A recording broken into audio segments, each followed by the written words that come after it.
चातुर्यार्थ कला कामिनी ते श्री शारदा विश्वमोहिनी नमिली मिया नदी दिव्य गोदा तटीचा विलासी सदा प्रिय जो सज्जना वैष्णवासी जया वर्णिता प्रेमात्यंत चित्ता नमस्कार माझा श्री गुरु एकनाथा शरीराची होय माती कोणी नयेती सांगाती सारी अवघी कामे खोटी अंती जाणे मसनवटी। प्रस्तुत प्राप्त प्रसंग निवडलेला अभंग विश्वमान्य विश्वभूषण विश्वाधिकार विश्वप्रिय देवमान्य शास्त्रमान्य अष्टादश संतांपैकी एक विटेवरच्या मालकाचे हृदयस्थ भक्त अत्यंत लढीवार भक्त संत नरहरी महाराज यांचा मृत्यूसार प्रकरण पटून देणारा प्राप्त प्रसंगी निवडलेला अभंग विठाला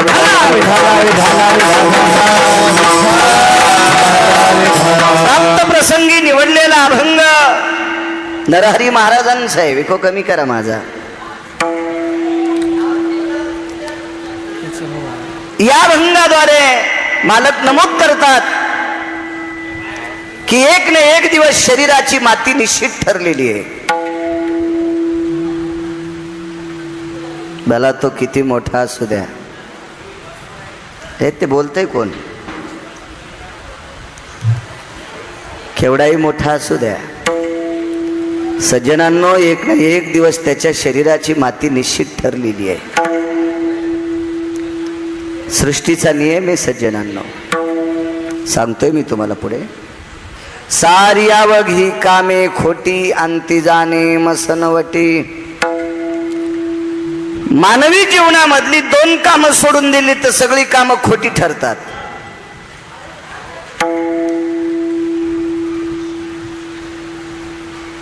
एक समाजाची सेवा आणि दुसरं भजन। आपल्या जीवनात घडलेली सात्विक सेवा, मुख्य जीवांची सेवा, सर्वसामान्यांची सेवा आणि दुसरं काम आहे भजन। ह्या दोन गोष्टी सोडून दिल्या तर बाकी सगळं खोटं ठरतंय। 5 कोटीचा बंगला बांधला गिरगावकरानं, एरी सांगायलो मी। 5 कोटीचा बंगला बांधला गिरगावकरानं, तरी पण गिरगावकराचा मुलगा गिरगावकराला छताव जाळणार नाही। सारी अवघी कामे खोटी अंती जाणे मसनवटी। मसनवट्यामध्ये मात्र गिरगावकराला जावं लागेल। गोत घरे टाकून सारी शेवटी गावाचे बाहेरी। माणसं जिवंत असताना नाते गोत्यांचं मोठाडपण सांगतात। माझे आमके पाहुणे एवढे श्रीमंत आहेत, त्यांच्याकडे 25 गाड्या बसायला येतात, हे कोणी सोबत येत नाहीत, कोणी नाही। या सगळ्याला सोडून अंती जाणे मसनवटी। काही काही माणसांना इतका नाद असतो पाहुण्या राहुण्यांच्या गप्पा सांगायचा। आमच्या पाहुण्याला 400 एकर जमीन आहे, आमचे पाहुणे अमक्या अमक्या स्थळी आहेत, हे सगळे असतील रे, पण पेटवायला येत असते। सोडविना राजा देशीचा चौधरी, सोडविना राजा देशीचा, सोडविना राजा देशीचा, राजा देशीचा, आम्ही सोडली भोई भरली, आम्ही सोडली, आम्ही सोडली, सोडविना राजा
मालकाचा पुरावा आहे. सोडविना राजा देशीचा चौधरी आणि कसोय रे भली भली. राजा असेल तुझा पाहुणा, फार मोठा देशाचा चौधरी असेल, नाही सोडित तुला.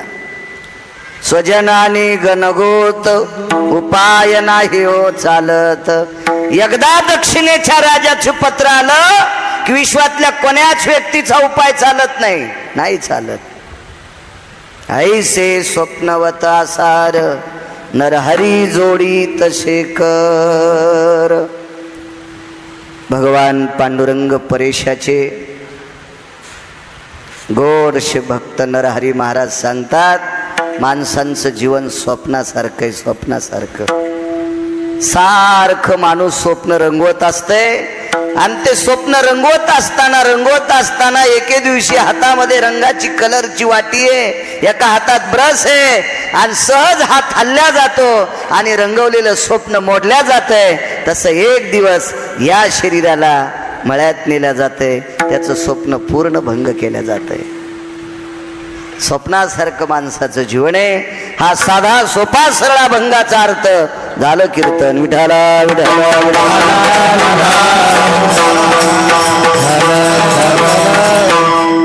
प्राप्त प्रसंगी निवडलेला अभंग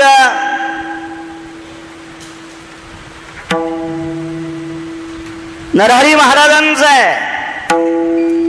इथे बसलेली श्रोते जेवढा आशीर्वाद गिरगावकराला देतील त्याच्यावर बोलण्याचा प्रयत्न करेल.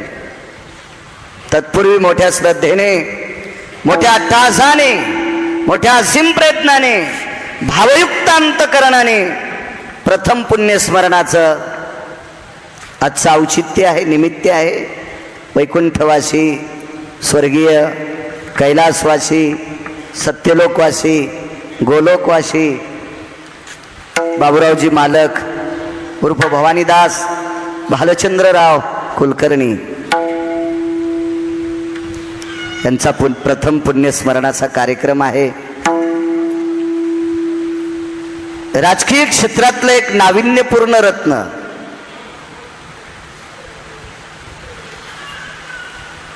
या लोकांचा आदर्श घ्यावा लागेल मागच्यांचा. आताच्या राजकारण्यांना मानायचं नाही अशातला विषय नाही, पण ही मागची राजकारणं उड्या मारीत नव्हते इकडची तिकडं. ही मागची जी राजकारणी लोक होती का, अशी या पवळीन त्या पवळीवर, या कुपाटीहून त्या कुपाटीवर, या घराहून त्या घरावर अशा उड्या मारत नव्हती ही. म्हणून या राजकारणी लोकांचा आदर्श घ्यायचा आहे. विठाला विठाला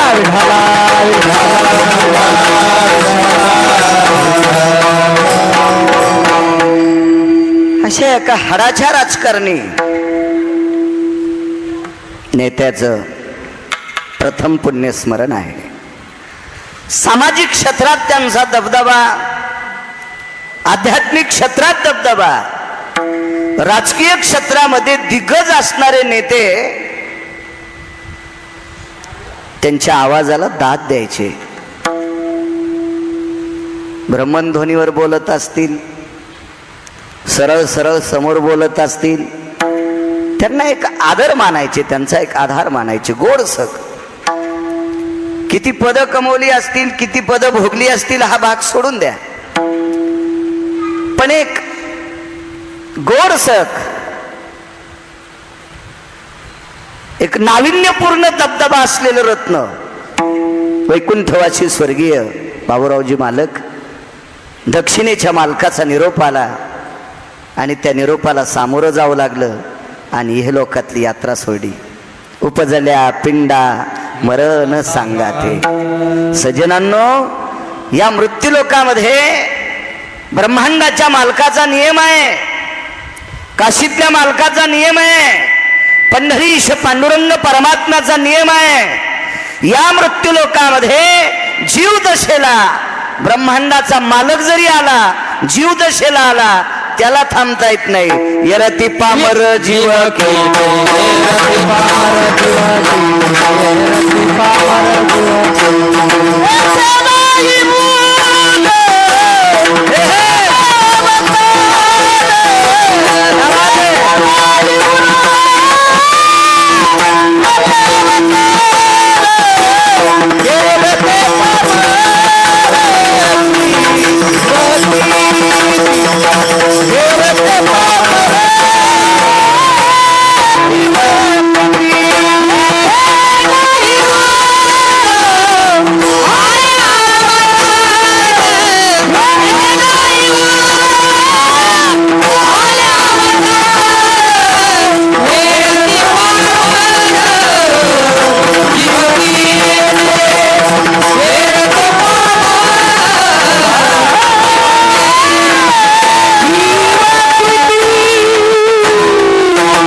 येथे नाही ओरो आले अवतार. आवाज गोड आहे, थोडासा कडक करा, देव चांगलं करेल तुमचं.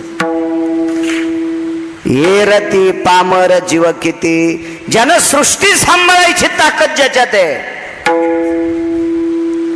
त्याला जर जीव दशेला आल्याच्या नंतर थांबता येत नाही. तुमची आमची काय कथा आहे सज्जनांनो, आपल्यालाही जावं लागेल. त्या अनुषंगाने दक्षिणेच्या मालकाचा निरोप वैकुंठवासी स्वर्गीय बाबुरावजींनी मालकांनी स्वीकारला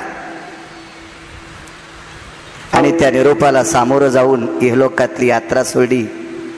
गोड साधिष्ठान परलोकात त्यांना प्राप्त व्हावं, पितृलोकांच्या ठिकाणी गोड साधिष्ठान मिळो आणि त्या ठिकाणाहून आपल्या सुपुत्रांना शरीरानं जरी ते गेले असतील तरी आशीर्वादाच्या रूपाने आदरणीय त्यांचे सुपुत्र केदारदादा कुलकर्णी त्यांना आशीर्वादाची गंगा वैकुंठातनं, कैलासनं, सत्यलोकातनं, गोलोकातून, पितृलोकातनं केदारदादांना ती आशीर्वादाची गंगा आपल्या वडिलांच्या आशीर्वादाची कायमस्वरूपी मिळत राहो आणि त्या आशीर्वादाच्या बरावर गरुडाची पंख लावून ते ज्या क्षेत्रात कार्यरत आहात त्या क्षेत्रात कायमस्वरूपी राजाश्रय त्यांना प्राप्त हो, अशी पितृलोकाच्या चरणी प्रार्थना करतो आणि मी माझ्या अभंगावर येतोय. विठाला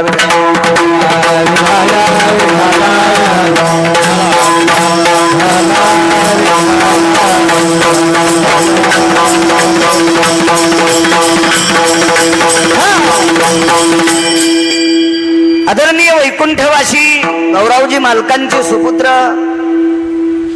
केदारदादा असतील, केतन भैया असतील,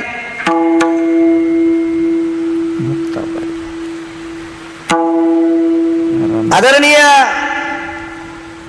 श्रीमती सुलभाताई त्यांच्या मातोश्री असतील, दिव्यानी केदारराव कुलकर्णी वैकुंठवासी बाबुराव मालकांच्या ह्या सुनबाई आहेत.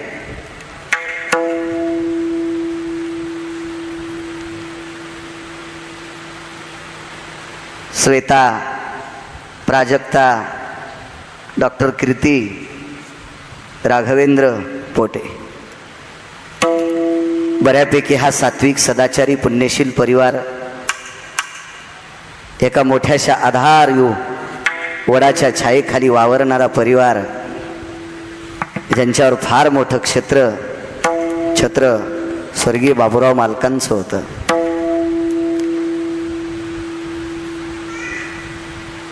ती कार्यरत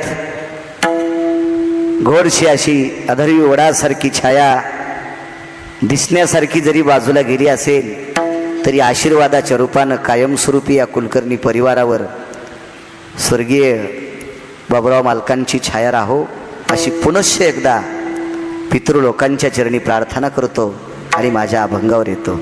आज बऱ्यापैकी राजकीय क्षेत्रातली, शैक्षणिक क्षेत्रातली, व्यापार क्षेत्रातली, आध्यात्मिक क्षेत्रातली, माझा शेतकरी राजा, ही सर्व क्षेत्रातली नाविन्यपूर्ण व्यक्ती या कार्यक्रमाला उपस्थित आहेत. मी वक्ता या नात्यानं तुम्हा सर्व श्रोत्यांच्या चरणी नाक घासून प्रणाम करतो. आदरणीय आमचे पैठणी भाऊसाहेब सुद्धा आहेत, आदरणीय अवधूत नाना सुद्धा आहेत, आदीपैकी बऱ्यापैकी परिसरातून आलेली खूपशी काही, मगाशी चौधरी जुसात सुद्धा आलते जालन्यावरनं, त्यांना सुद्धा धन्यवाद. फार फार फार बऱ्यापैकी खूप खेड्यापाड्यातून खूपशी काही श्रोते मंडळी आली आमच्या वाटूरून, शिंदे भाऊ आदी करून, तो दादारावजी सुद्धा हे सुद्धा आले, त्यांना सुद्धा धन्यवाद. उपस्थित पुनश्च सर्व श्रोत्यांना, मायमावल्यांना प्रणाम करतो. तारखेच्या संदर्भात हरिभक्तीपरायण गायनाचार्य, गानसम्राट, गानकोकिळा या परिसराला लाभलेलं नाविन्यपूर्ण रत्न आमचे माऊली महाराज शिंदे सतत फार दिवसापासून संपर्क करत होते. आज स्वतः ते हजर सुद्धा आहेत, त्यांना सुद्धा धन्यवाद प्रणाम. तथा हरिभक्तीपरायण गायनाचार्य, गानसम्राट, गानकोकिळा माऊली महाराज आवटे सुद्धा आहेत, त्यांना सुद्धा प्रणाम. तथा हरिभक्तीपरायण गायनाचार्य ज्यांनी उत्कृष्ट मध्यंतरी एक गोडसं प्रमाण म्हणलं, आमचे पवार महाराज, त्यांना सुद्धा धन्यवाद प्रणाम. तथा आदरणीय हरिभक्तीपरायण गायनाचार्य हरिभक्तीपरायण कापसे महाराज त्यांना सुद्धा प्रणाम. आदरणीय मृदंगाचार्य काळे महाराज, आदरणीय हरिभक्तीपरायण मृदंगाचार्य गणेश महाराज. मस्तक माझा पायावरी या वारकरी संतांच्या चोपदार आदी करून सर्वांना प्रणाम करतो. साऊंड सिस्टीमवाल्यांना धन्यवाद देतो, कॅमेऱ्यावाल्यांनाही धन्यवाद देतो. विठाला विठाला विठाला विठाला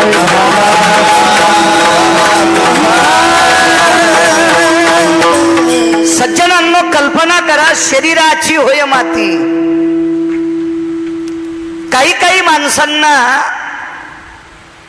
अशी बारीकशी, आपल्या मराठोळी भाषेत सांगतोय, बारीकशी गंडलं येत असतात. काही लोकांना वाटतं आमच्याकडे पैसे भरपूर असल्याच्या नंतर यम आपल्याकडे येणार नाही. मला असं वाटतंय असं बोलणं म्हणजे मूर्खपणाचं टोक आहे. ते यम हा पैशाला भेट नाही, यम हा विद्वत्तेला भेट नाही. एका व्यक्तीनं एक ट्रक भर पुस्तकं वाचिले, एक ट्रक भर पुस्तकं वाचिले, ट्रक भर. मला मागच्या आठवड्यात भेटला तो, म्हणे मी एक ट्रक भर पुस्तकं वाचिले. काय करू तू? म्हणलं मग आम्हाला हाणतो का? तू ट्रक भर पुस्तकं वाचिले, काय कामाचे? सध्या मराठवाड्यामध्ये महाराष्ट्रामध्ये पावसाची फार अडचण आहे. तुझ्याकडे एखादं पुस्तक आहे का सुमळ्या? त्या पुस्तकाच्या बळावर तू मराठवाड्यात पाऊस पाडशील? नाही म्हणले, पाडता येत नाही. मग हे ट्रकभर पुस्तकं वाचिले तो ईदभर पोट भरायचं साधन आहे विश्वाच्या कल्याणाकरता. याच्यातलं एकही पुस्तक नाही रे भांगाऱ्या. कशाला शहाणपणा करतो मी विद्वान आहेस म्हणून? यालाही यम भेट नाही. पैशाच्या बाबतीत डोक्यातलं काढून टाका. असं वाटत असेल एखाद्या नालायकाला, मी इथल्याला म्हणेन बरं कोणा, असं एखाद्या नालायकाला वाटत असेल माझ्याकडे पैसे असल्यावर यम मला भेईन. तुमच्या माहितीच तो सांगतो, मी शक्यतो बऱ्यापैकी कीर्तनात सांगत असतो. एक श्रीमंत, ऐक, एवढा श्रीमंत रावण, रावद्या राजा भरताच्या बाजूला, रावद्या 2 नंबरच्या श्रीमंताच्या बाजूला, 3 नंबरचा श्रीमंत, त्याच्या गावाचं भिंत 269 किलोमीटरची होती एकीकडची. एक भिंत 269 किलोमीटरची, उंची 11.5 फुटाची होती, रुंदी 4.5 फूट होती. 269 किलोमीटर लांबी, उंची 11.5 फूट, रुंदी 4.5 फूट, सगळी सोन्याची होती. त्याच्यातला 2 फुटाचा जर कोपरा काढला आणि तालुक्यातल्या बायकांना नेकलेस केला तर त्याच्या विरोधात फॉर्म भरायला कोण्या आमदाराची मायवेली? विठाला विठाला विठाला विठाला विठाला.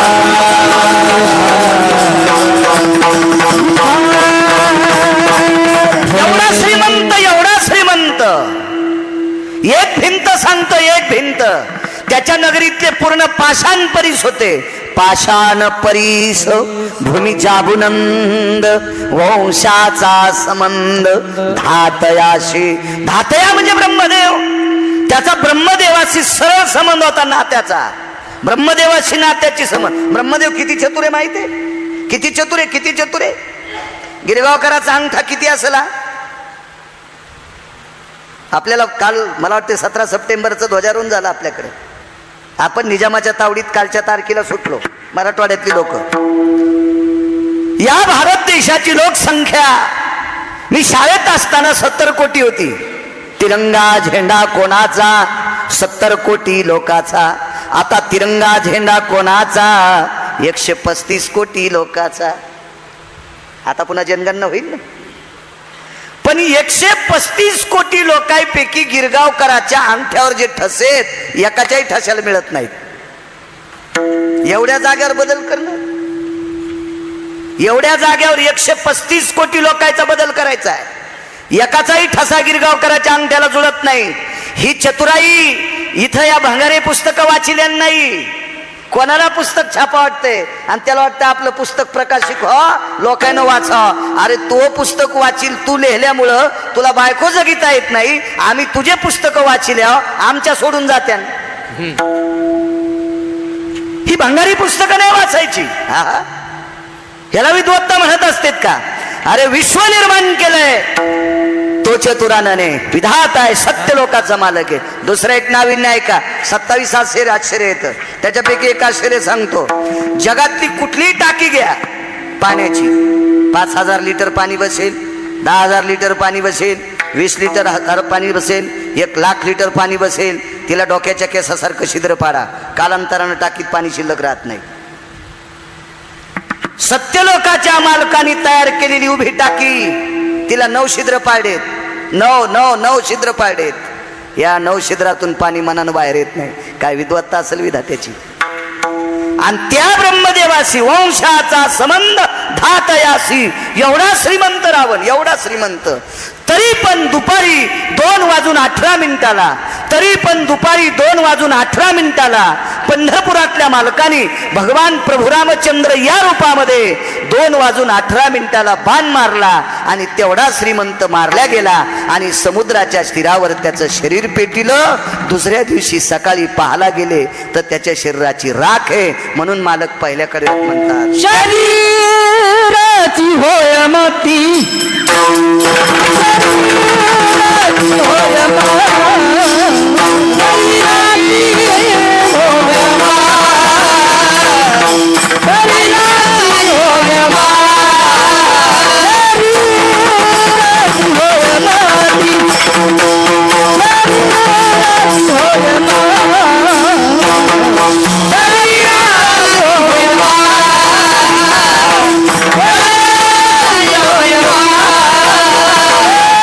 म्हणजे यम पैशावाल्याला भेट नाही. पैशाच्या बाबतीत यम थांबत नाही. राहिला विद्वत्तेचा प्रश्न. आता पुढचं बघा.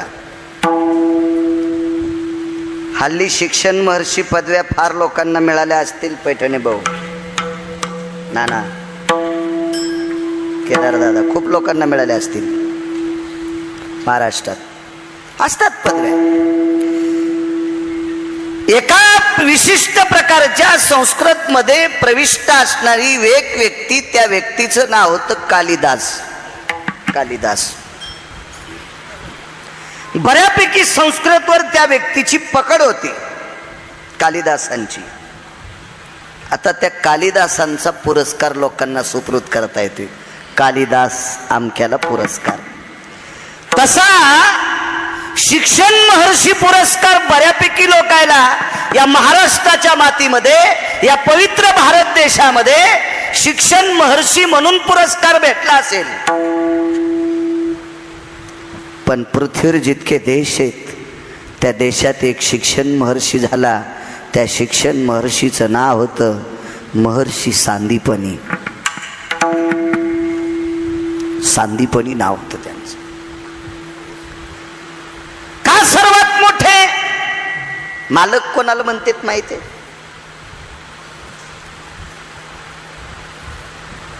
बाबूराव मालक सोडून द्या.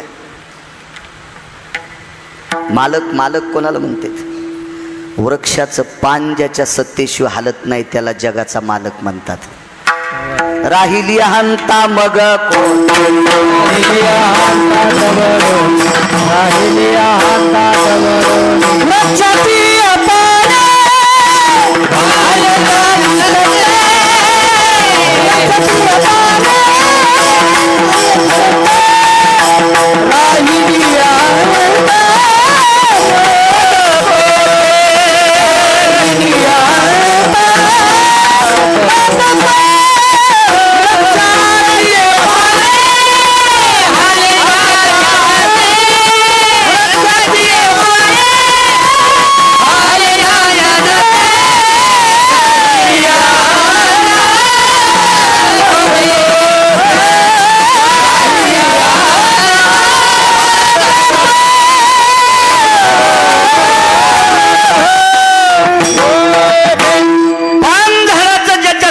हालत नाही त्याला जगाचा मालक म्हणतात.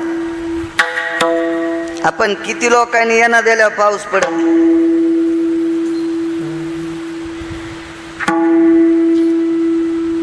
पडू शकतो का आपल्या ताकदीने पाऊस? नाही. कोणाच्या हातात ते पाऊस पाडणं? देवाच्या. पंढरपुरातल्या मालकाच्या.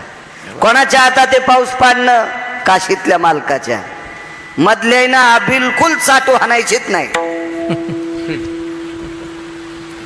यांच्या ताब्यात पाऊस आहे. किती मोठे मालक असतील कल्पना करा. आणि ही सर्व याच्या पलीकडे सांगू का तुम्हाला, हे इतकं वटवट करायला आणि गिरगावचा बाळू यालाही बटन दाबून कोण्या दिवशी मळ्यात नेऊन फुकायचं. ज्याच्या हातात ते त्याला जगाचा मालक म्हणतात, त्याला जगाचा मालक म्हणतात. हो नाही तुम्हा आम्हाला देखवी ऐकवी एक नारायण. ह्या सगळ्या गोष्टी साळुंकी मंजुळ बोलत सेवानी बोलविता धनी वेगळाची.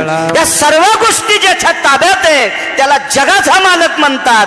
आणि हा जगाचा मालक शिकायला सांदीपणीकडे होता केदार, महर्षी सांदीपणीकडे पैठणी भाऊ, महर्षी सांदीपणीकडे शिकायला.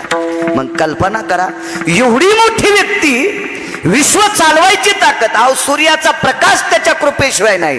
तुझी या सत्तेने वेदाशी बोलणे, सूर्याशी चालणे, तुझी या बळे आईसा तू समर्थ ब्रह्मांडाचा धनी. तो मालक आहे, धनी आहे, मालक आहे, ब्रह्मांडाचा मालक आहे.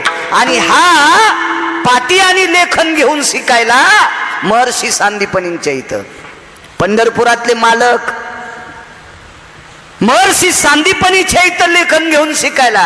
आता शिक्षण महर्षी कोण? महर्षी सांदीपनी. जगाच्या मालकाला शिकवत होते, विश्वाच्या मालकाला शिकवत होते ते महर्षी सांदीपनी आहेत. महर्षी सांदीपनी. सज्जनांनो, थांबता आलं सांदीपनींना? या सांदीपनींच्या पत्नीचं नाव विशिष्ट प्रकारचं नाव आहे. घरी गेल्यावर शोधा शोधा. भांगाऱ्याचे नाव लय पाठ आहेत तुम्हाला. ज्याला कवडीची आकली नाहीत त्याचे नाव तुम्हाला पाठ. आपल्या विश्वात ज्यांचं फार मोठं नाविन्य स्थान आहे त्यांची नावं आपल्याला पाठ असली पाहिजे, ती नावे ध्यानात असली पाहिजे. महर्षी सांदीपनींच्या धर्मपत्नीचं गोडसं नाव आहे. निदान माणसाला जरी नसलं तर इकडे बसलेल्याला पाठ असलं पाहिजे. या आमदार साहेब, विठाला विठाला विठाला विठाला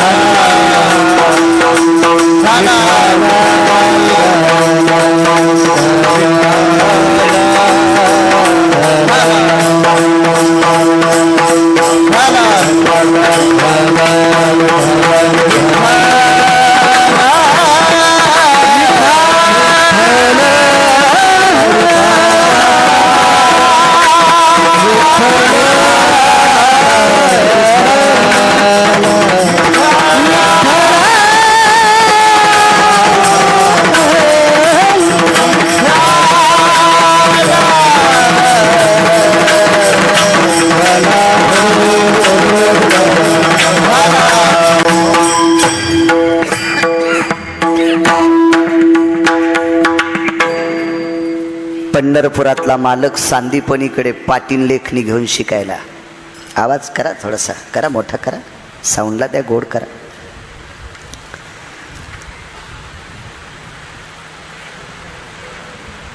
किती जरी मोठा व्यक्ती असेल, घर सोडून जर शिकायचं असेल तर कुठलं खावं लागतंय आमदार साहेब? मेसचं. ठीक आहे, लय पैशावाला असेल तर जरा विशिष्ट प्रकारची मेस असेल, याच्यात काही फरक नसतोच ना. विश्व ज्याच्या ताब्यात आहे त्याला फार दिवस शिकत असताना भाकरी घातल्या. ती बाई महर्षी सांदीपनींची पत्नी होती. महर्षी सांदीपनींची पत्नी होती. जगातला एक नंबरचा शिक्षण महर्षी, त्याच्यासारखा कोणी झाला नाही. पंढरपुरातला त्याच्याकडे शिकायला, त्याच्यापेक्षा दुसरा कोण असेल पुन्हा मोठा? पंढरपुरातला मालक पाटील लेखणी घेऊन शिकायला. एवढा मोठा महात्मा. त्या बाईच्या भाकरीचा उपकार एके दिवशी फेडला. ज्या बाईने आपल्याला भाकरी घातल्यात तिचा उपकार फेडला. समुद्रात पडून बुडून मृत पावलेलं पोरग एकदा वापस आणून दिलं. भाकरी खाऊ घातल्यास ना माय, तुझा उपकार नाही सरणार, एकदा पोरग वापस आणून देतो. मृत पुत्र जीवविला. दोन अवतारातल्या दोन गोष्टी आहेत. द्वापार युगातल्या अवतारात गुरूंचा पुत्र वापस आणला आणि 8व्या अवतारात जाता जाता भाऊ वापस आणला. 2 कामं तात्विक केले. म्हणून तर आळंदीतले मालक या 2 अवताराला किंवा या 2 नावाला रामकृष्ण नामे ही दोन्ही साजिरी म्हणतात. हृदय या 2 अवतारात फार मोठं नाविन्य आहे, फार मोठं नाविन्य. तो मृत पुत्र जीवविला. पण सज्जनांनो, कालांतरानं याच्यातले 3ही गेले. पृथ्वीवर जितके देश आहेत त्या सर्व देशातला 1 नंबरचा शिक्षण महर्षी सांदीपनी गेले. त्यांच्या खांद्याला खांदा लावून प्रपंच करणारी त्यांची धर्मपत्नी ती सुद्धा गेली. जगाच्या मालकाने समुद्रात बुडालेला वापस आणलेला पुत्र तोही गेला.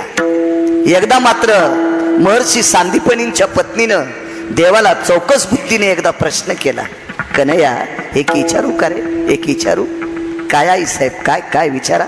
विको नको, फक्त कडक आवाज करा, बेस कमी करा, त्याच कडक करा. एक विचारू? काय विचारता आई साहेब? अरे कन्हैया,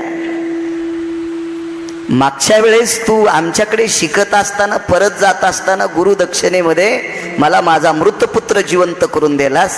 आता एकच माझी इच्छा आहे, उलट दुःख नकोय. 6 दुःख सांगितले, 6 दुःख. त्याच्यापैकी सर्वात मोठं दुःख काय असेल तर आई वडिलांच्या अगोदर पुत्राने जाणे. सगळ्यात मोठं दुःख. त्या दुःखाला कुठल्याच पराड्यात ताराजूत मोजता येत नाही. विधात्याकडं पारडं नाही ते. आणि मशानभूमीमध्ये राखेला हात लावत असताना, अरे कडक करा, विको बंद, बेस पण कमी करा. राखेला हात लावत असताना त्या पवित्र मातेच्या तोंडातून एक वाक्य पडलं, कन्हैया, हे कन्हैया, अरे कन्हैया, दुःख वाटतंय रे, दुःख वाटतंय. याच्या हाताने आमचं सगळं व्हावा असा सृष्टीचा नियम आहे रे, पण आमच्या हातानं याची मुठमाती होते. हे दुःख नकोय रे, नकोय. मला उद्याला मार, पण आज मुलाला जिवंत कर.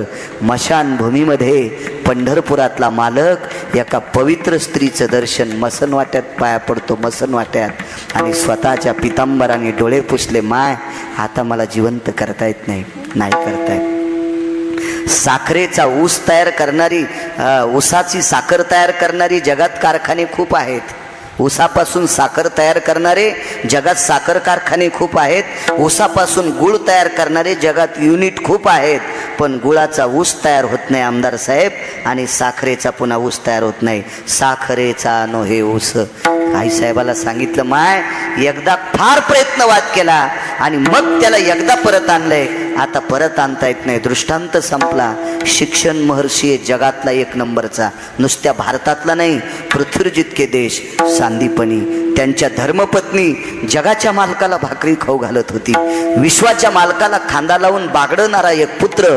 या तिघांनाही इहलोकातली यात्रा सोडावी लागली. तिघाच्याही शरीराची माती झाली. म्हणून शिंदे माऊली पहिल्या कडव्यात मालक म्हणतात, शरीराची भोय माती, शरीराची भोय माती, शरीराची भोय माती, शरीराची भोय माती.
सांदीपनीच्या जवळ इतका मोठा कोणी असू शकतोय आता देवापेक्षा?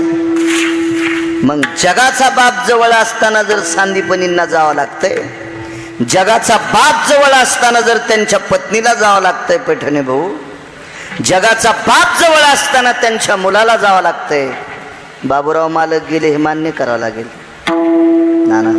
मान्य करावं लागतंय. एक पुरावा सांगतो तुम्हाला. एक फार मोठी साध्वी स्त्री आहे. हा देश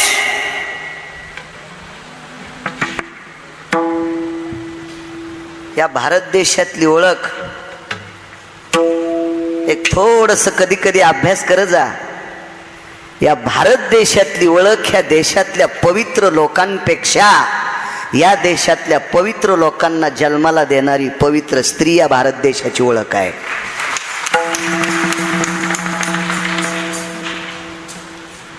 अहो, ज्या व्यक्तीच्या पुण्यस्मरणा करता तुम्ही थांबले ते स्वर्गीय बाबूरावजी मालक सुद्धा याच देशातल्या एका पवित्र स्त्रीच्या पोटात 9 महिने वाढले. रत्नांना जन्म देणारा, रत्नांना प्रसवणारी या भारत देशातली स्त्री आहे. म्हणून माझ्या वारकरी संप्रदायानं मोठ्या उदार अंतकरणाने या देशाची संपत्ती म्हणून बहाल केली ती देशाची स्त्री आहे. ज्या घरी कुल स्त्रिया राज्य राणी व संपत्ती. आमदार साहेब तुम्ही मोठ्या सन्मानानं फिरत असताल, नाना तुम्ही सन्मानानं फिरत असताल, पैठणे भाऊ तुम्ही फिरत असताल, केदार साहेब तुम्ही फिरत असताल. काय तुमच्या परीनं तुम्हाला आदर सन्मान आतिथ्य मिळत असेल. पण एक कल्पना करा की तुमच्या आई वडिलांनी किती पुण्य केलं असेल तुम्हाला प्रसवण्यासाठी. काय पुण्य असेल त्या माईचं.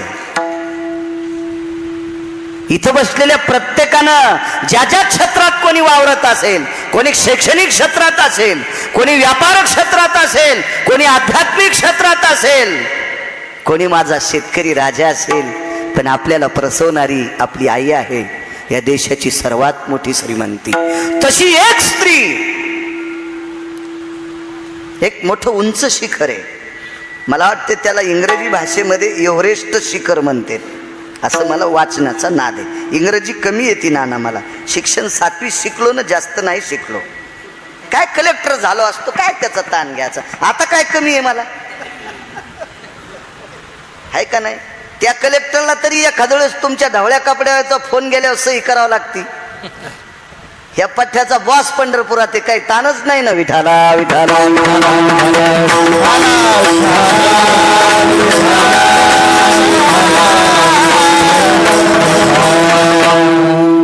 एव्हरेस्ट शिखर. आमदार साहेब त्या शिखरापासून बऱ्यापैकी हिमालयाची प्रदक्षिणा करत करत करत करत नैनिताल नावाचे एक अरण्य आहे. शरीराची होय माती सांगतोय, एवढाच पुरावा ऐका, जास्त त्रास देत नाही तुम्हाला. नैनिताल नावाच्या अरण्यामध्ये एक साध्वी आहे.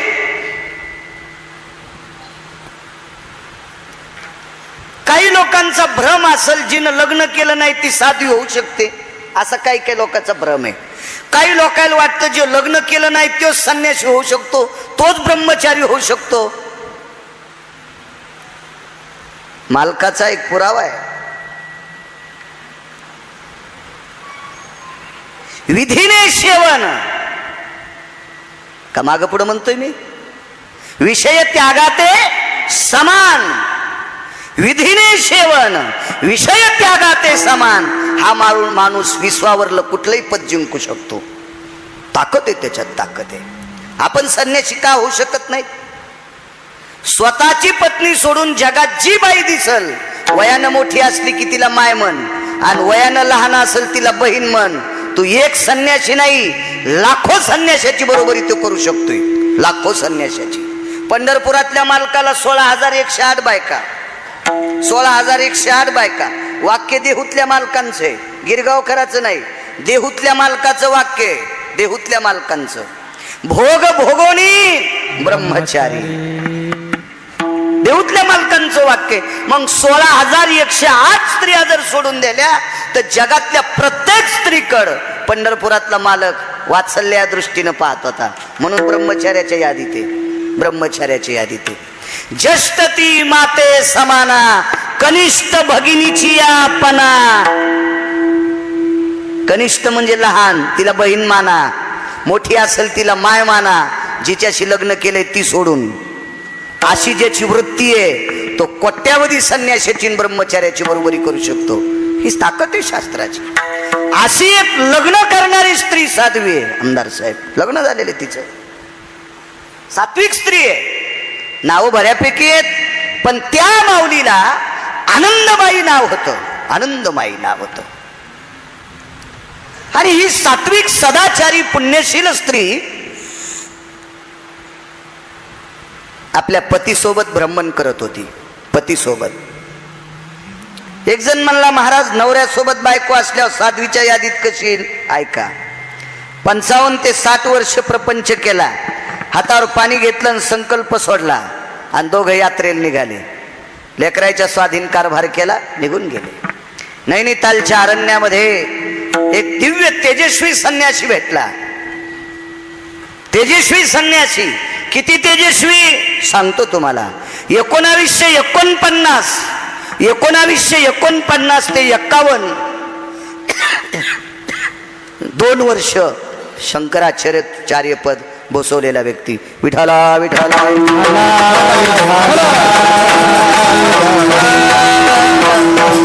19 ते 49 ते 51 2 वर्ष शंकराचार्य. आमदार साहेब मंत्री होता येते बरं,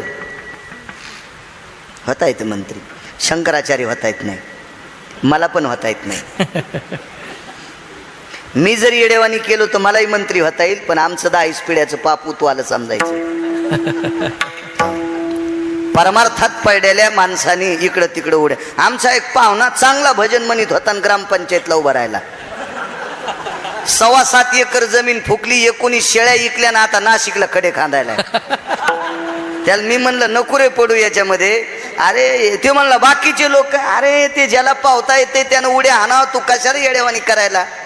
आपण नाही करायचंय. सारा परिसर त्याच्या पाया पडत, गाव पाया पडत होतं. आता गुलूबशार झालेली बाई पण पाया पडन. आगावपणा कशाला करायचं आहे का नाही? मुकड्यान मरायचं, जमीन गेली चट गेला, आपलं गेलं बोंबलत तिकडे. तुम्हाला कशाला नाव ठेवू? आमचा पाहुणा होता तो. विठाला विठाला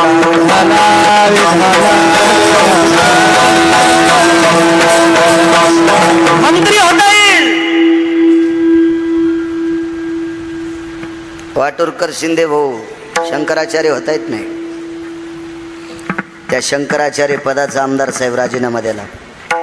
साधं पद नाही ते, साधं पद नाही. किती मोठा श्रीमंत असल्यावर तुम्ही वागता आणि त्याच्या पुढं? इथं बसलेले लोक वाकू शकता का? नाही. एक जरी बोलपाट असेल पक्वाद्याला तरी आमदार पाया पडणार. एक अभंग शिंदे माऊली पाठ असेल तरी वारकरीच्या पाया आमदार खासदार मंत्री पडणार. एका अभंगावर जर कीर्तनकार कीर्तन करत असेल तरी आमदार खासदार मंत्री पाया पडणार. आपल्याला माणूस पाहत नाहीत. एरवी तरी पुशे कोण पावे देवासाठी मान. मग आपण पुन्हा इकडे तिकडे पोत्रे घेऊन भिताड सारवायचे नाही. विठाला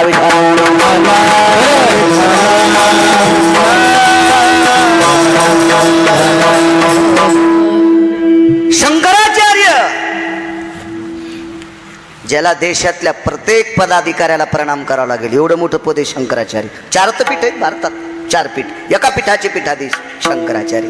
आणि त्या साध्वी स्त्रीला भेटले, तिला भेटले, त्या माऊलीला भेटल्याच्या नंतर तिचं तेज बघितलं त्या साध्वी स्त्रीचं.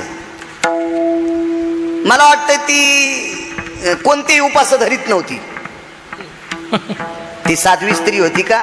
ती लवंगाव मंगळवार धरीत नव्हती, खारकाव बुधवार धरीत नव्हती. अशी काही तुमच्यावानी ते भंगारी उपास धरीत नव्हती ती.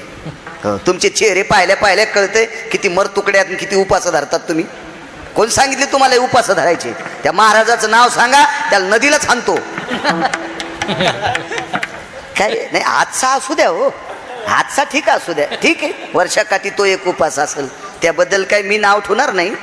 पण अहो परवाला एक बाई भेटली, महिनाभर अधिक मास, महिनाभर श्रावण, आणि दवाखान्यात आता आणली डॉक्टर हुशे साहेबाची तर पाहिली मी जालन्याला. तिचं हेमोग्लोबिन ती काय लेवल झाली 7 का 5.5.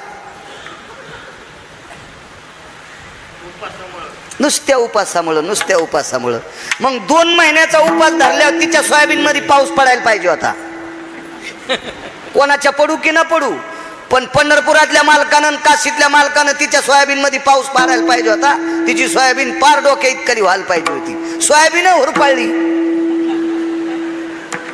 अंगातलं रक्त गेलं आणि पुन्हा त्या रक्तानं तापून तापून नवऱ्याला म्हणत होती, अहो तुम्ही गपचिक बसा. अरे म्हणलं वा वा वा वा वा वा, ही ज्या भागात जाईन त्या भागात पाऊस कमी पडणार.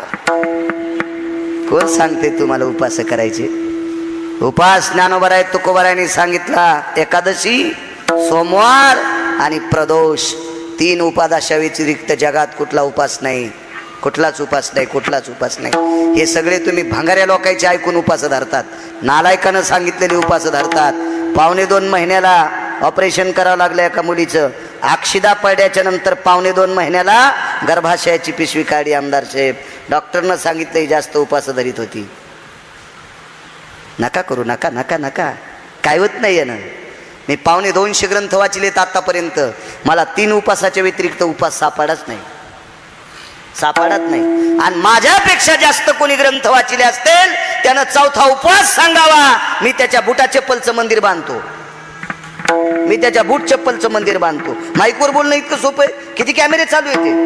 250 ग्रंथ वाचलेत आतापर्यंत. 250 नाही उपास सापडे. अहो किती येडेवानी करता. हो जाऊ द्या यायच्या.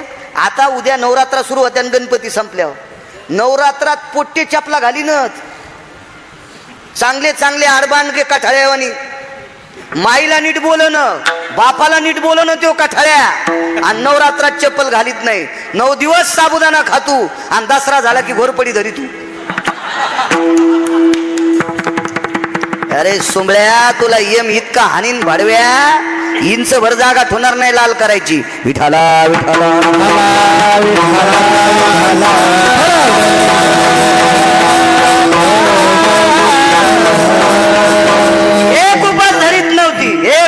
एक उपास नाही. नवऱ्यानं सांगितलं तीर्थयात्रा करायची. त्या साध्वीचं चरित्र सांगतोय. नवऱ्यानं सांगितलं तीर्थयात्रा करायची. तिनं सांगितलं मालक, जोपर्यंत तुमचे आई वडील जिवंत आहेत तोपर्यंत आपल्यासाठी पांडुरंग तेच आहेत, आपल्यासाठी शंकर तेच आहेत, आपल्यासाठी ब्रह्मदेव तेच आहेत, आपल्यासाठी गणपती तेच आहेत, आपल्यासाठी जगदंबा तेच आहेत, आपल्यासाठी सगळे देवता तेच आहेत. आणि ज्या दिवशी सासू सासऱ्यांचा प्राण सुटला त्याच्यानंतर आपल्या मालकाला घेऊन यात्रेला निघालेली साध्वी आनंदमाई नाव होतं तिचं. साध्वी आनंदमाई. कधी कधी चांगल्याची पुस्तकं वाचा हो, देव तुमचं चांगलं करीन. चांगल्यांची वाचा. ठेवा कपाटात कुठंतरी त्या पुस्तकाला जागा. ठेवा आपली पुस्तकं वाचा, जागा ठेवा, त्याला ठेवा. आणि ती आनंदमाईकडे तेच बघितलं, तिचं ऐश्वर्य बघितलं. भक्तीचं ऐश्वर्य पाहिल्याबरोबर शंकराचार्य नतमस्तक झाले. शंकराचार्यांना ती म्हणाली, अरे राम,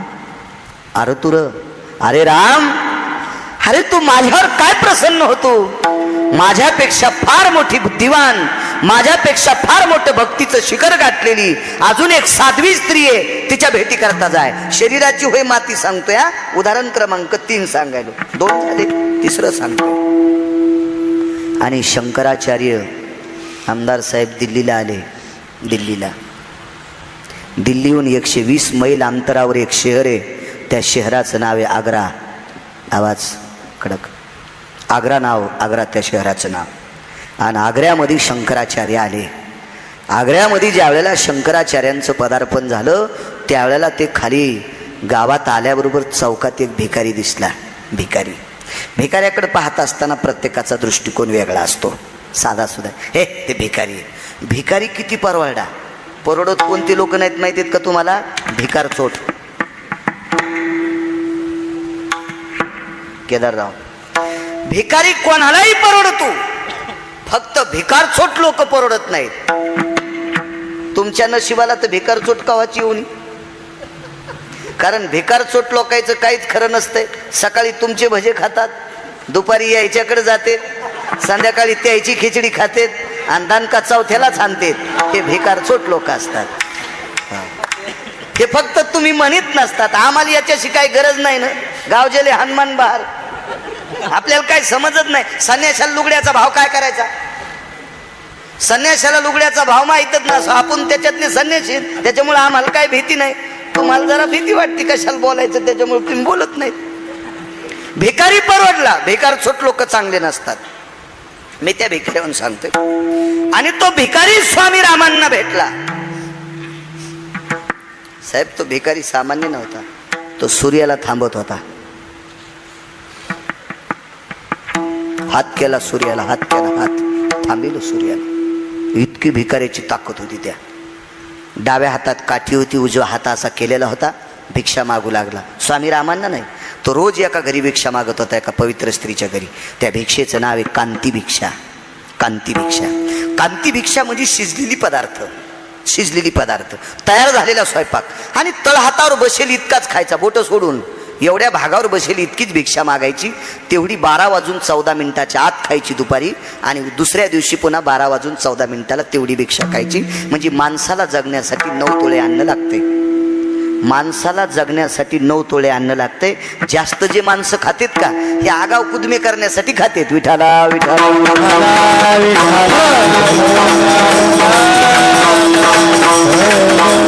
मग योगी मुनी ऋषी तपी अनुरागी हे तपश्चर्या करत होते ना. मुठभर पाला खायचा, तेवढा पाला खाऊन तपश्चर्या करायचे. याचं एकमेव कारण होतं, पोटाला जगण्यासाठी तितकंच लागते. आपण भयानक काम करतो, याच्याकरता आपल्याला खावाच लागते, खावाच लागते. कोंबडीला काम कमी आहे, पण इचकायचा नाद लय. तुका म्हणे झाली कोंबड्याची पुढे चिवकरी लाभ नाही. कोंबडीला काम कमी, तिला काय आऊत वाढायचं नाही, बैल पाणी पाजायचे नाही, काय सोयाबीन कापायला जायचं नाही, तूर खुरपायला जायचं नाही, कापूस शेचायला जायचं नाही. उकरीतच राहते, उकरीतच. त्याच्यामुळं तिचं पोटच भरत नाही. शेपुड्याला लय नाद, बुडातून खाणारच नाही. शेणाच आणतात. तुळस दिसली तरी शेंडाच, शेपुड्या.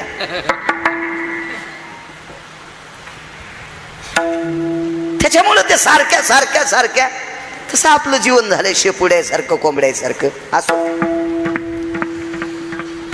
त्या भिकाऱ्याला विचारलं, महात्माजी इथे एक साध्वी कुठं राहते? त्या भिकाऱ्याने शंकराचार्यांना सांगितलं, जिथं सूर्य क्षीण झालाय तिथं साध्वी राहते. 27 दिवस पाऊस नव्हता आग्र्यामध्ये. 52-53 गोष्ट सांगतोय. त्यावेळेला माझा जन्म नव्हता. माझा ते जन्म 83चा, पण मी 52-53 सांगतोय. 27 दिवस आग्र्यात पाऊस नाही. आणि एकाच जाग्यावर फक्त ऊन नाही, बाकी चौकडा आग्रा उन्हानं तापलाय. जिथं सूर्य क्षीण झालाय तिथं साध्वी.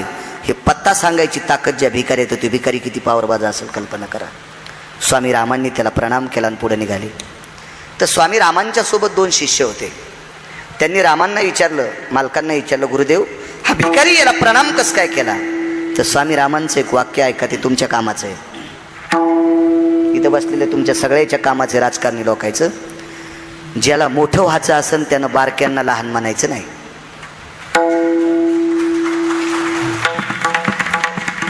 कधी कधी लक्षात ठेवा, मी काय राजकारणी नाही आमदार साहेब. तुमच्या सोबत राहणारे एखाद्या वेळेस 1-2% झटका हानीत असतील, पण एकदा हो म्हणल्यावर इमानदारीनं मतदान हाणणारे बारकेच असतील, हे मात्र ध्यानात ठेवा.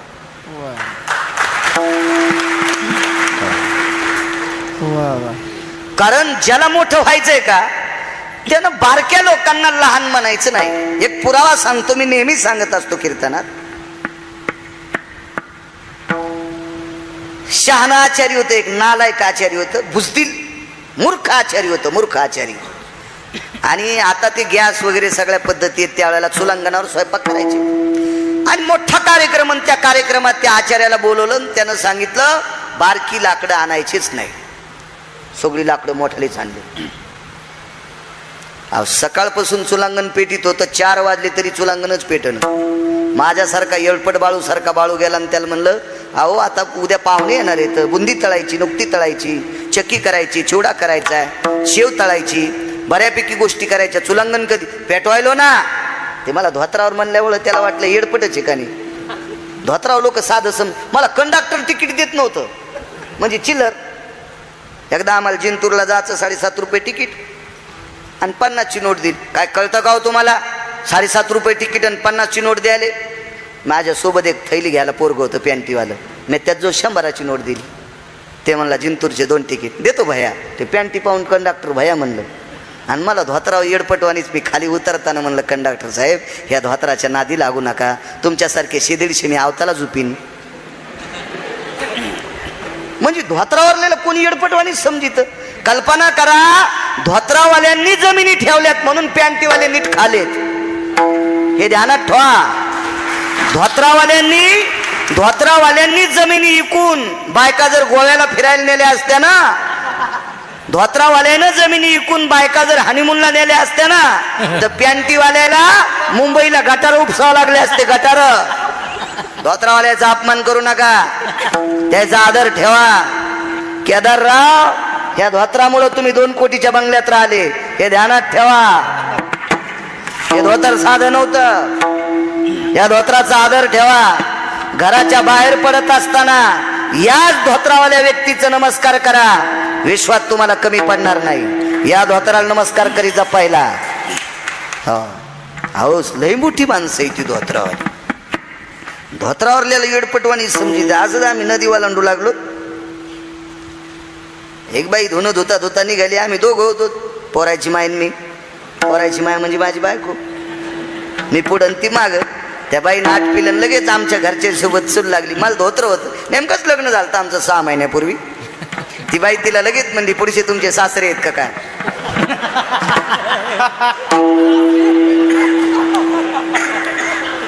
असं म्हणली ती बाई.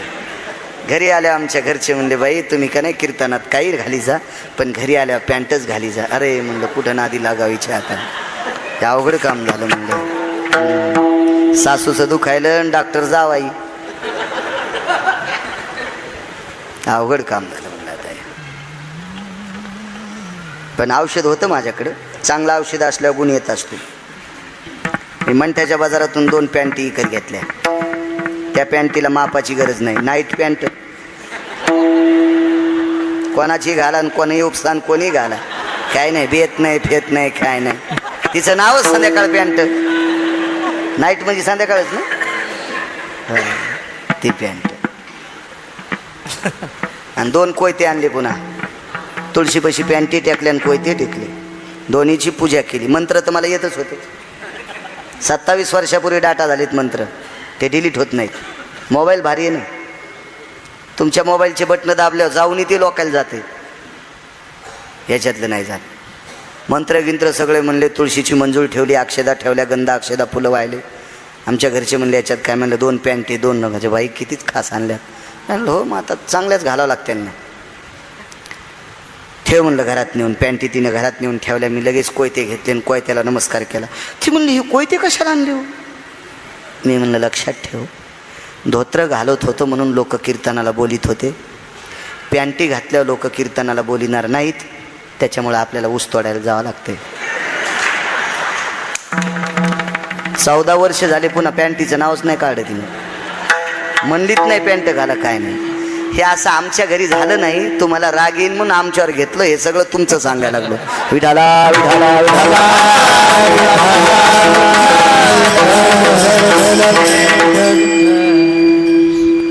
भेटलो मी त्याला. का रे म्हणलं, बारकी लाकडं का नाही आणले? इथपर्यंत आलतो ना. आचारी म्हणला, मोठा वित लाकडं आणले. अरे हे लोक जेवायचेत रे. त्या यजमानाचा अपमान करतो का? ते किती पाहुणे रावणे, किती पत्रिका दिल्यात. ते म्हणला, महाराज मेलो तरी हरकत नाही, पण बारके लाकडं आणतच नाही. त्या यजमानाला बलिलं, म्हणलं हे आचार्याला काढून दी, हे सर्व वऱ्हाड उपाशी पाटील, याच्या त्यानं चुलांगण पेटत नाही. ते म्हणलं, महाराज वाळलेली लाकडं आणलीत मोठाली, कसं काय चुलांगण पेटत नाही? मी म्हणलं, मोठी लाकडं पेटण्यासाठी बारकाली लाकडं टाकावत लागत असतात. तशा त्याच्याकरता मोठाल्या लोकांना मोठं होण्यासाठी बारकाल्या लोकांची मतदान लागतच असतात. बारकाल्याकडे कधी कधी काच खाली करून आमदार साहेब पाच जा, बारकाले लोक तुम्हाला मदत करतात. मला सांगायचं एक, शिष्य म्हणत होते भिकाऱ्याला नमस्कार का केला. शिष्याच्या दृष्टीनं भिकारी लहान होता. पैठणी भाऊ नाना, पण महाराजांच्या दृष्टीनं भिकारी सूर्य थांबवणारा होता. त्याला लहान कसं म्हणायचं केदारराव? नाही म्हणता येत कोणाला लहान. या सृष्टीतला कोणी लहान नाही. प्रभूची लेकरे सारी. याचं कारण सांगतो तुम्हाला. गरुडाला जर मोठं म्हणत राहिलं तर बाकीच्या पक्षाला किंमत नाही का? गरुडाकडे बघून चिमणीनं उडणं बंद करावं का? नाही नाही नाही नाही. जितकं विहंगमाच्या पक्षाच्या कुळात गरुडाला किंमत आहे, तितकी चिमणीला सुद्धा या विश्वात प्रभूची लेकरे सारी, तिला सुद्धा या सृष्टीत तितकाच अधिकार आहे. नाविन्य तिच्या पण जीवनामध्ये. आणि त्या भिकाऱ्यानं सांगितलेला पत्ता सर्व आग्रा उन्हानं तापलेला आहे. 27 दिवस पावसाचा थेंब नाही. कडकड कडकड तर ऊन आहे, पण एका जाग्यावर सावली आहे. तिथं जांभळीचं झाड आहे, तिथं चिंचेचं झाड आहे, तिथं लिंबाचा वृक्ष आहे, आणि तिथं जाईचा वेळ आहे. आणि याच्या खाली एक देवता आहे, आणि त्या देवतेची उपासक ती स्त्री आहे. त्या देवतेचं स्वरूप असं कवरेसारखं होतं, आणि मांडी घालून पूर्वाभिमुख ती स्त्री बसलेली आहे. स्वामी रामांच्या लक्षात आलं हा दर्गा असावा, आणि स्वामी रामांनी तिला आवाज दिला, बीबीजी. बीबीजी या शब्दाचा अर्थ माताजी. माताजी बीबीजी. स्वामी राम म्हणले. शंकराचार्य होते राम. 2 वर्ष 1949 ते 51. बीबीजी म्हणल्याबरोबर त्या बाईनं मागं न पाहता, ती अत्यंत सिद्ध स्त्री होती, सदाचारी स्त्री होती, त्रिकालज्ञानी होती. तिनं मागे न पाहता आवाज दिला, बोलिये श्रीराम. हिंदी भाषेत होती. बोलिये श्रीराम. तर स्वामी रामांच्या लक्षात आलं, अनभिज्ञ स्त्री आहे, माझ्या ओळखीची नाही, हिचा माझा काही संबंध नाही, पण माझ्याकडं न पाहता मी बीबीजी म्हणल्याबरोबर मला राम म्हणते. त्या अर्थीबाई अधिकारी आहे. आणि दुसरा अधिकार लक्षात आला, हिच्या डोक्यावर सूर्य सावली धरतो, हा एक अधिकार. अजूनही 5 अधिकार होते, पण पुन्हा कधी योग आला तर सांगेल. बस झाले 2, एवढेच लक्षात ठेवा. तिच्या डोक्यावर सूर्य सावली धरत होता 1, आणि तिनं मागे न पाहता नाव घेतलं 2. पण स्वामी रामांनी विचार केला, मी पाया पडणार नाही, कारण हे सनातन धर्माचे होते, वैष्णव संप्रदायाचे होते, भागवत संप्रदायाचे होते, आणि ती दर्ग्याची उपासक होती. पडणार नाही पाय. जुनी माणसं, अधिकारी माणसं, विद्वान माणसं तपासल्याशिवाय कोणाला मानित नाहीत. तुम्हाला एक सांगू का, देवाच्या पाया पडावं, पण कोण्या देवाच्या? भांगाऱ्या. जे देव आपल्या पोटासाठी भीक मागतात त्याच्या पाया पडत असतात. शेंदरी हेंदरी दैवते कोण पूजी भूते केते. आपल्या पोटा करताची भीक मागायलेत, अशा भीक माग ह्या देवाच्या पाया पड्या. तुमचं काय बरं होणार आहे? देव ते पहा जे ज्ञानोबराय तुकोबरायांनी आरक्षित केलेत, ते देव पहा. कोणते देव? काही देवायला ढवळे लिंब आवडते, काही देवायला ढवळे लिंब. मग ढवळे लिंब खाणारी देवी तुमचं काय धड करीन? हा नाही म्हणले, ती संडास उलटी संडास होती ना पहिली, उलटी संडास लागू नये म्हणून ढवळे लिंब नेत होते. किती नालायकपण आहे. मी नेहमी सांगत असतो, बोकड्यासारखा हलकट प्राणी जगात कुठंच नाही. बोकड्यासारखा हलकट प्राणी जगात कुठंच नाही. मुद्दा आहे का, आपण शेतकरी आहेत. बोकड्या सकाळी जन्माला आला, त्याची बहीण सकाळी जन्माला आली. आजचा दिवस पाहिला, आजची रात्र पाहिली, उद्याचा दिवस पाहिला, उद्याची रात्र पाहिली, परवाच्या दिवशी सकाळचा सूर्य पाहिला की बोकड्याला बहिणीतलं अंतर कळत नाही. शेतकरी आहेत तुम्ही, लक्षात घ्या. 3ऱ्या दिवशी सकाळी बोकडाला त्याच्या बहिणीतलं अंतर कळत नाही. ज्या प्राण्याला त्याच्या बहिणीतलं अंतर कळत नाही, तो प्राणी ज्या देवाला आवडतो, तो देव किती नालायक असेल कल्पना करा.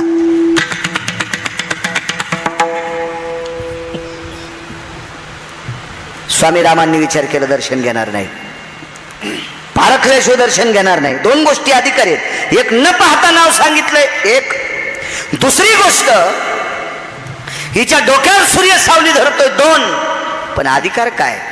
स्वामी रामांनी दुसऱ्यांदा आवाज दिला, बीबीजी. बीबीजी म्हणल्याबरोबर तिनं सांगितलं, शंकराचार्य स्वामी राम, मी माझ्या सेवेत मग्न आहे, आपलं काम काय ते पटकन सांगा. आणि स्वामी रामांनी सांगितलं, बीबीजी, या प्रांतात 27 दिवस झालं पाऊस नाही, पाऊस पाहिजे. तिनं मांडी खालचा चिमटा केदारराव काढून दिला. संन्याशाला, बैरागी स्त्रीला, साध्वी स्त्रीला, फकीराला लोखंडाचा चिमटा असतो, लोखंडाचा चिमटा. माझ्या वाचनात एक फकीर आला. त्या फकीराचं नाव होतं अनगड शाह नावाचा फकीर. हा श्रीमंत श्री जगद्गुरु तुकोबरायच्या काळातला फकीर होता. या फकीरानं चिमटा वाजिल्यावर ज्या भागात पाऊस नाही त्या भागात पाऊस पडत होता. एवढा मोठा अधिकारी फकीर होता.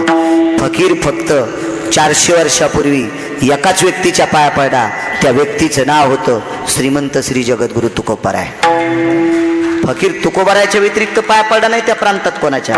फकीराचं कटुरं भरून मागण्यासाठी लाखो लोकांनी धान्य टाकलं, पण त्याचं कटुरच भरलं नाही. तुकोबरायच्या मुलीनं असा हात झटकिल्याच्या नंतर फकीराचं कटुरं भरतंय. मग या फकीरानं स्वतःच्या जटा मोकळ्या केल्या आणि तुकोबरायच्या मुलीचे पाय झटकिले.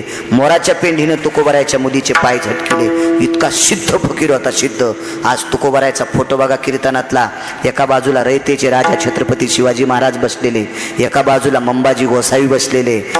तुकोबरायच्या कीर्तना सोनबा ठाकूर पकवाद वाजवायला होते, गंगाजी मवाळ होते चाली म्हणायला, बऱ्यापैकी 14 टाळकरी होते. आणि छत्रपती शिवाजी महाराजाच्या बाजूला हिरव्या रंगाची कपडे घातलेला एक फकीर बसलेला आहे. त्या फकीराचं नाव आहे अनगडशा नावाचा फकीर. हा सिद्ध फकीर होता. कालांतराने तुकोबरायच्या भक्तीमध्ये मग्न झालेला फकीर तुकोबरायची घोंगडीची घडी करत होता. तो एक फकीर पाहिला, तो एक फकीर पाहिला. अवलिया होता. आणि ही एक साध्वी स्त्री आहे. स्वामी रामांनी तिला सांगितलं बेबीची पाऊस पाहिजे. तिनं मांडी खालचा चिमटा देऊन टाकला आणि तिनं सांगितलं स्वामी राम, ज्या दिशेला, हिंदीत बोलत होती, मी मराठीत बोलतो कशाला हिंदीच, ज्या दिशेला पाऊस पाहिजे त्या दिशेला तुम्ही पाऊस पाडा. आमदार साहेब, तो चिमटा जर माझ्या हातात पडला असता ना तर मी पहिला आमच्या शेतात वाजिला असता. आमच्यावर घेतल्यावर तुमची खसखस पिकली. तुम्ही लय तुकाराम महाराजाचे चुलते आहेत का? तुम्ही कुठे वाजिला असता सांगा बरं?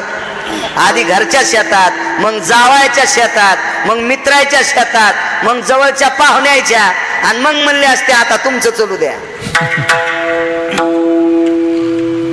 सारखे तुम्ही तसे आम्ही. स्वामी रामांकडे तो चिमटा आला. स्वामी रामांनी विचार केला 27 दिवस आग्र्यात पाऊस नाही, एका दिशेला पाडायचा नाही. जिकडे तोंड करून वाजिला तिकडे पाऊस पडतय. स्वामी रामांनी यानी तानींच कर्मकांडात एक श्लोक आला, गोल फिरायचा अंगाच्या भोवताल, आणि चिमटा वाजित वाजित असं गोल फिरले, चारी दिशेला पाऊस पडला. तास दीड तास आग्रा तृप्त झाला. आग्रा तृप्त झाला आणि 1.5 तास पाऊस पडल्याच्या नंतर पूर्वेकडे तोंड स्वामी रामांकडे तोंड करते आणि जमिनीला कपाळ लावून दर्शन घेते. आणि स्वामी रामांनी तिच्या चिमट्याचं दर्शन घेतलं. कारण अधिकार ऐका, ह्या बाईनं सिद्ध केलेला चिमटा कोण्या आयऱ्या गायऱ्याच्या हातात गेला तरी पाऊस पडत नव्हता.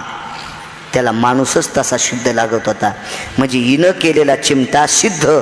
स्वामी रामांनी वाजल्यावर पाऊस पडतो, त्या अर्थी तिच्या परीक्षेत राम पास आहेत. आणि हिनं सिद्ध केलेला चिमटा स्वामी रामांच्या हातात आल्यावर पाऊस पडतो, म्हणजे हा चिमटा किती सिद्ध आहे याचा अर्थ ती बाई किती अधिकारी आहे. म्हणून स्वामी रामांनी नमस्कार केला. दृष्टांत संपला.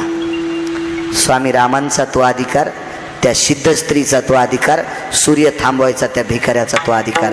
पण लक्षात घ्या सज्जनांनो, ही 52-53 गोष्ट आहे. 52-53 गोष्ट.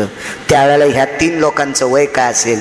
पण आज तो आग्र्यातला भिकारी जिवंत नाही, नैनितालच्या अरण्यातले स्वामी राम जिवंत नाहीत, आणि त्या ठिकाणची दर्ग्याची उपासक ती साध्वी स्त्री नाही. या तिघांच्याही शरीराची माती झाली. म्हणून कापसेबुवा पहिल्याकडे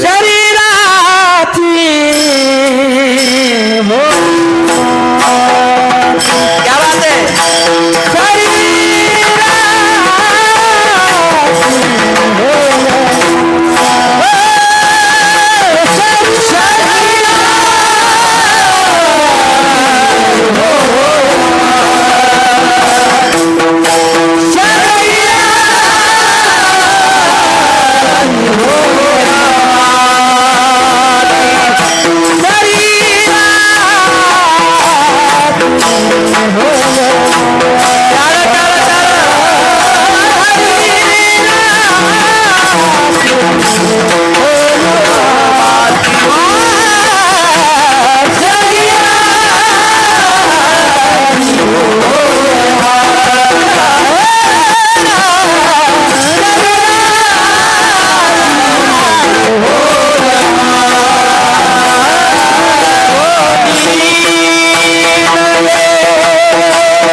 जनांनो, या शरीराची होय माती 3 उदाहरणं तुमच्या पुढे मांडले.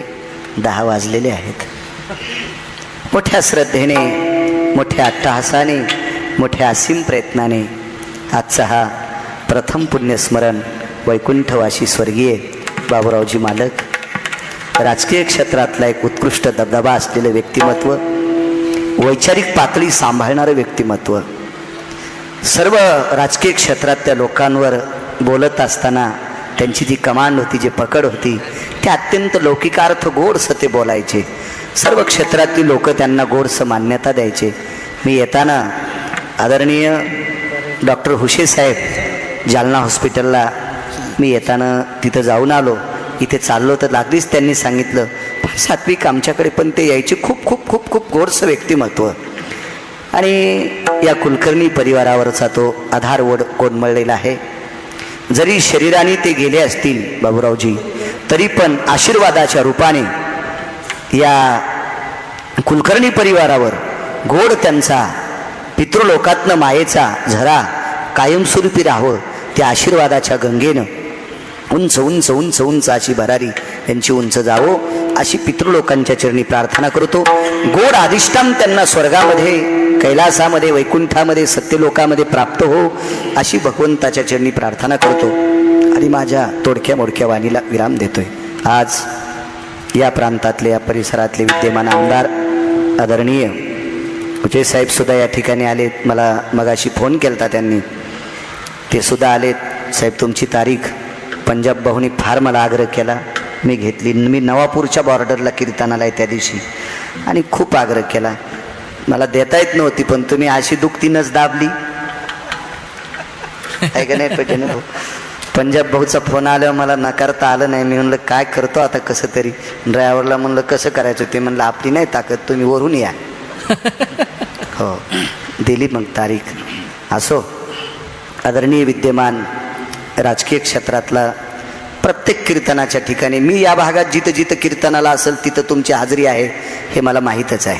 प्रत्येक ठिकाणी कीर्तनाला हजर असतात आदरणीय आमदार साहेब, ते सुद्धा आलेले आहेत.